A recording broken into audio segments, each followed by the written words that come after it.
Hello, Eric the Car Guy. A lot of you have asked, and I have an opportunity to deliver. I have a 2004 Toyota 4Runner SR5 with a V8 sitting here behind me, and it is in need of a power steering rack. And the symptoms are basically power steering does this. The belt is tight, the fluids are good. In fact, I even tried some power steering fluid conditioner. It's kind of an expensive rack, so we tried all we could. And now we know we got to get in there and replace the rack. Comparatively speaking, racks range from like really easy to oh my goodness hard. So this is not necessarily typical. I've actually never done one on this vehicle, but looking at it, it looks fairly straightforward to me, but I've seen these in the past and they look fairly straightforward. However, the principles that I'm going to show you here will cover a wide range of vehicles, and that's just the practice. As far as the actual nuts and bolts, of course it's going to be specific to this vehicle, but you can carry a lot of this information over to other vehicles. The most important thing to keep in mind before you ever get started doing a power steering rack is no, without a doubt. I mean no like in your head, no, not no. That you are going to need to do an alignment on the vehicle when you're done. There's no way around that.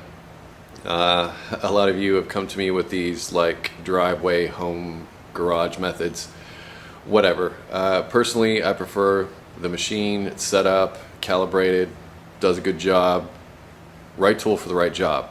So just know that you're probably going to have to go to the alignment shop when you're done with this.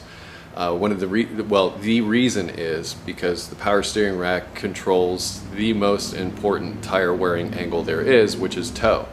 And toe is the inward or outward tilt, this being the front of the tire, this being the back of the tire, of the wheels as far as their angle goes. It is the biggest tire wearing angle. In fact, in most cases it's the only alignment angle you can adjust these days, but it is the most important one. If it's not correct, you're going to eat up your tires and your steering wheel is not going to be straight. So if you're driving down the road and your steering wheel is like this, it's an alignment issue. Anyway. Here it is behind me. Why don't we get started instead of me talking? But those are the things to watch out for. First step is going to be fairly obvious. You need to raise the vehicle up and take the wheels off. Anytime I work under a vehicle, I say this a lot, I wear safety glasses. Anytime you're under something and looking up, stuff is just going to fall on your face. And it's that little piece of rust that gets in your eye that ruins your whole day. So that's all it takes, and that helps a lot. Alright, that's where I stuck the jack. Using the big jack stands today.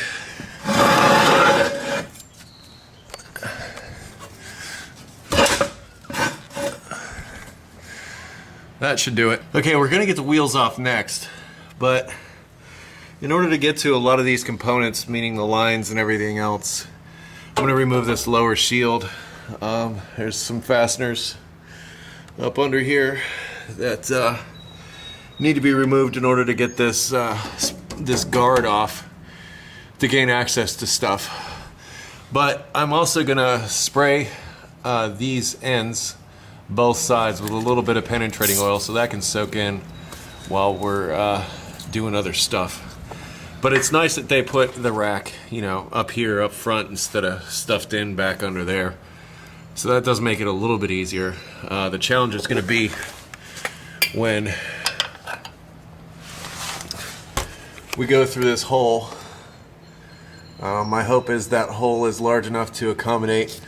There's a part that sticks up that attaches to the steering shaft, so we need to make sure that this opening is big enough to get that out once we've got everything disconnected.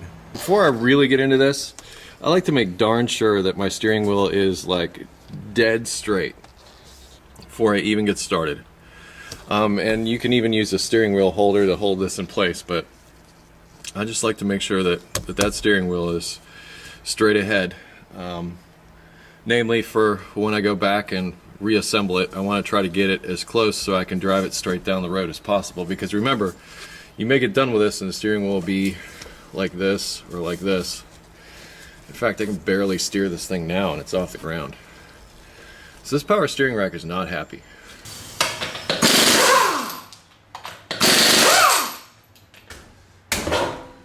Now, the front parts are hooked in on these. They're 12 millimeter, by the way.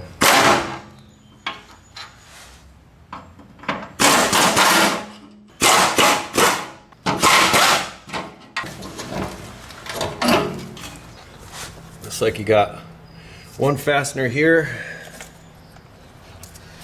and one over here that hold this assembly in. And there's these lines that get disconnected.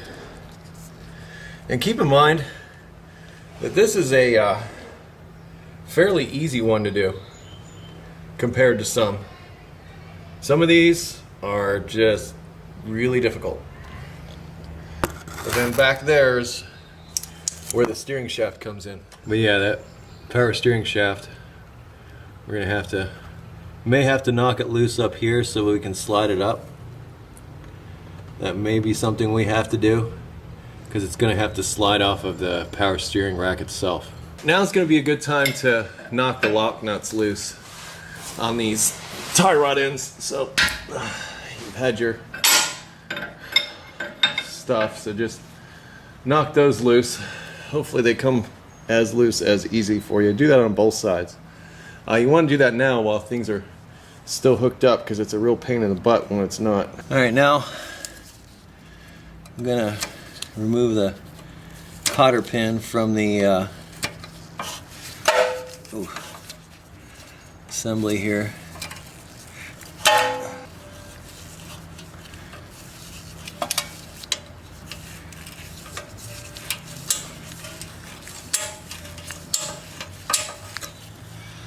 See how I did that? Didn't destroy it at all. I'm gonna buzz this nut off and then hit what it goes through, which would be the knuckle right here with a nice big hammer. That looks like maybe a 19.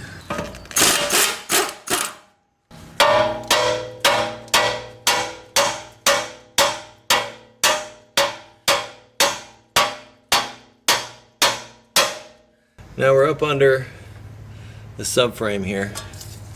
But the next thing I'd like to try and do is get the steering shaft disconnected from the rack itself. And this is kind of in a tricky spot. I don't even know if I'll be able to get you a good angle on this. But the idea is that, like a lot of times the bolts like this that go through, you need to remove those completely because the power steering rack has like a little indentation on it to where that bolt locks in. So it's normally a case, and sometimes you have to do this inside the car or truck, but you remove like the lower one, and then there's an upper one on the shaft so that you could take the whole shaft and slide it off.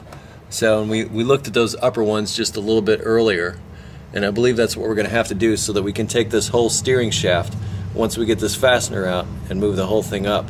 Now we may have to turn the wheel one way or the other to get this into position to where we can get a wrench on it, but that's where we're at right now. Now I'm going to rotate that shaft around so that I can get to that bolt. I'm just turning the steering wheel to do this.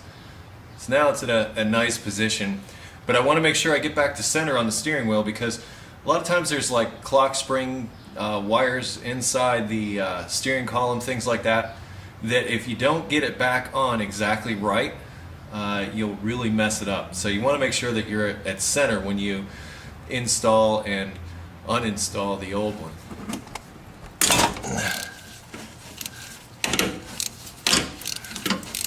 I put a little penetrating oil on there too. Try and help.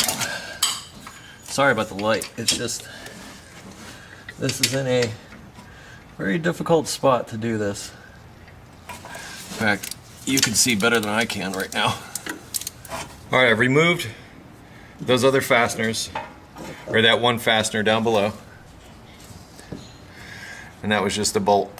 Now, there are two further up the shaft that I believe all I'm going to have to do is loosen them. And once I do that, this whole assembly should slide up and I should be able to pull the steering column or steering shaft right off of the right off of it. But you know what? I'm actually going to come in here with my impact, just because it's actually going to be more effective. And now I want to see if this whole assembly will work back and pull upward. And I may actually have to go down to the power steering rack and pry up on it to pull this up off the rack itself. But this is the steering shaft connected to the power steering rack. Once this is disconnected, it's a matter of disconnecting the lines and swapping the rack out. But now that I'm thinking of it, before we get in too deep with this, it's probably a good idea to go check our new part to make sure it's correct before we shoot ourselves in the foot. What we have here is fairly typical. I just took this out of the box. These are usually sealed up, at least to some degree. You can see some of the fluid is leaked out because these are normally shipped that full of fluid. These are remanufactured. Good luck finding a new one, and if you do, it's going to be really, really expensive. But we can see that we've got our two areas where this is held down, and everything looks relatively the same. It looks like these are the two major lines that need to be removed. You got a input and return.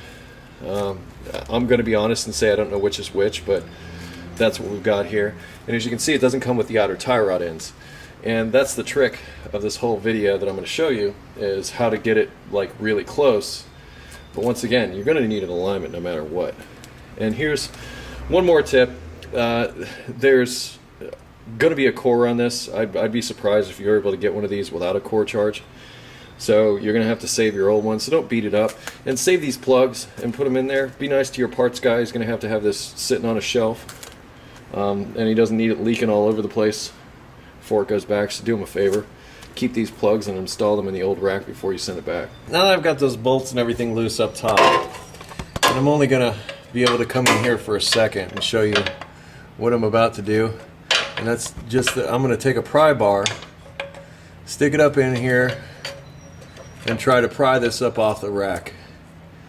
And actually I'm having a heck of a time trying to hold the camera and do this at the same time. But that's what I'm going to do. So I'm just going to pry this guy right up off the rack.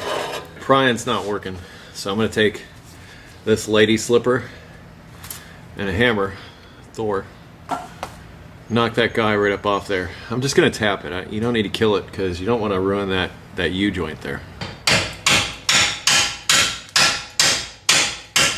I'm going to be honest and say in the end it's taking a little more persuasion, but I'm almost there. But I'm actually taking in my air hammer with this little dead end bit on it, sneaking it up in there on the top of that U-joint and just pushing.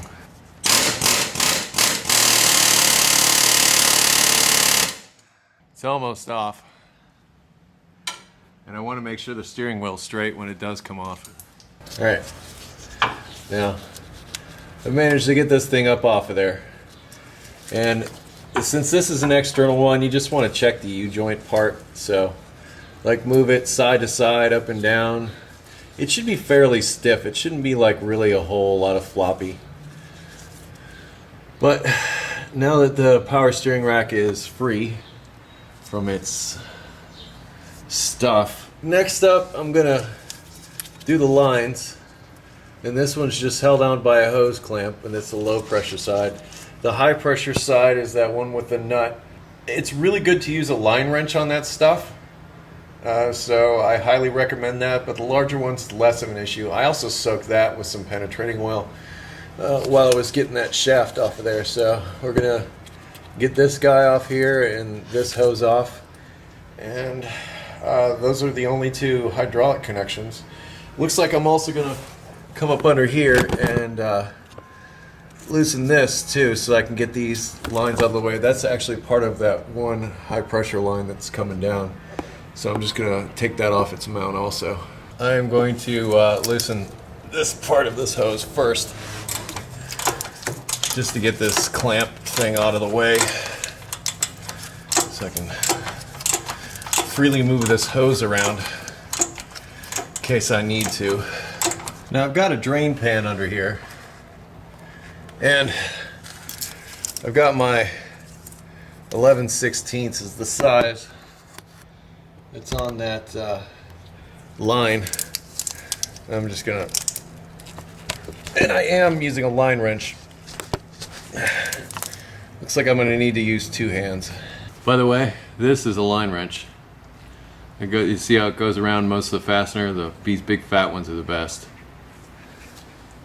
Because the skinny ones are good for like tight spaces, but the fatter this is, the more meat it's going to have and the less it's going to want to spread open while you try to turn the fastener.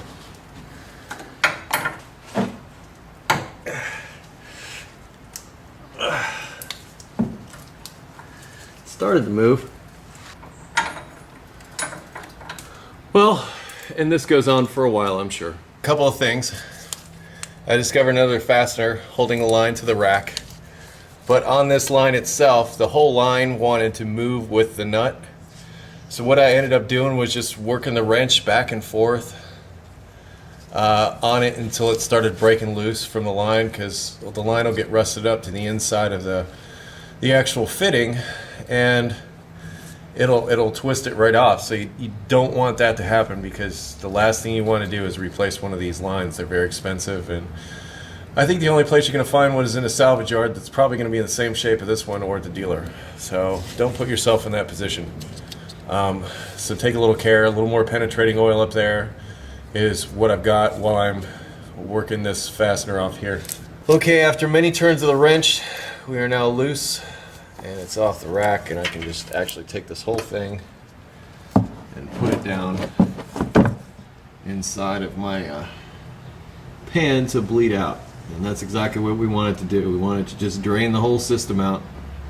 Now I'm going to get that other line off, which I'm hoping is not nearly as difficult since it's just a rubber line. I just unclamped this hose and pushed it off. It's impossible for me to try and hold the camera and get this up in there, but once again I'm just letting it drain into my pan. Now I'm going to go for these 2 fasteners here, wrench those off. And yeah, I know what you're saying. This would be a good job for a gear wrench. You'd be right. Well, it appears that there's another side to them down here. I don't really want to take this whole thing off to get a socket on that, so I'll probably just put a wrench on that bottom one too to get these off. But yeah, well, welcome to the world of auto repair. It's going to be extremely difficult to get a wrench up in here. So I am gonna knock this shield loose just so I can get to these 2.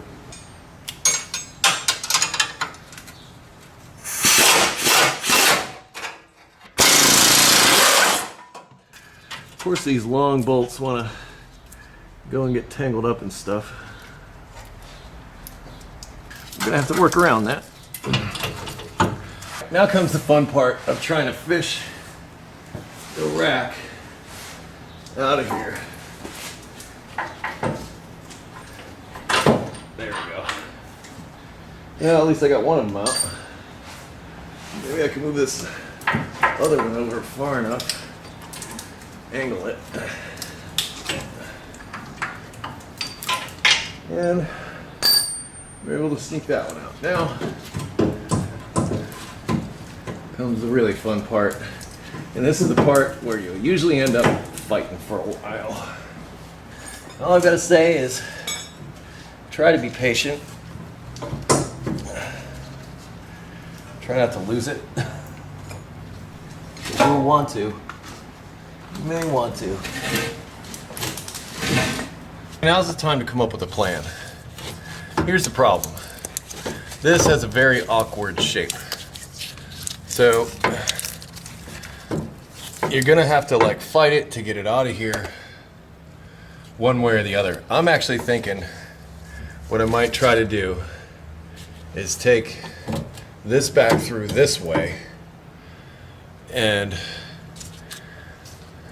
get it in far enough to where I could pull the rack down through here, because I'm not so sure it's gonna go through this hole. It's not looking good. It might fit through that hole, but I don't have a whole lot of confidence that that's going to happen. Service manual should tell you, how the factory wants you to do it. They have it easy. They don't have an engine or a differential or anything like that in the way when they install it. But you've got your own set of challenges when you get it to here, and this would be one of them. So I'm just gonna let the camera go wide and see what I get. And now it's banging up against the diff. Welcome to the world of power steering racks, people. Yeah, I think I'm gonna go to lunch. All right, and after a short little hiatus, we're back. Okay, here's the issue. We got these bolts that go through here on both sides that are gonna be an issue, because I wanna try and bring this whole thing back towards me out. I may also have to knock this oil cooler loose to get some more clearance, but what I'm going to do now is I'm going to take the inner tie rod off of this side. In doing so, I'm hoping to be able to bring this bulky side out, and then I'll be able to fish out this other side. So I'm hoping that that is going to get me what I need to get me the clearance that I need to get this thing out of here, because I don't have it right now, so I gotta make it.